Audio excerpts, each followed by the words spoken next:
Hello everyone, Lily here, and in this video, I'll show you how to solve Instagram security code not received problem. So without any further ado, let's get started right away. So if you're just trying to log into Instagram and can't remember your password, username, or anything else, you can simply tap Forgot Password.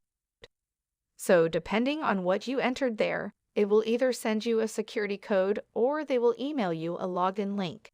There are a couple of things you could do to guarantee that you do get your security code. All we have to do is go into our device settings and then scroll all the way down to apps.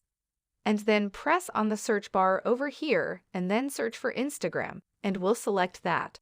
So once you're here, you'll want to force stop the app. Then select the storage option over here and then clear all of the app's data. This has no impact on your Instagram account. Basically, this removes all temporary data from the app that could have corrupted some of their files and disables you from logging in.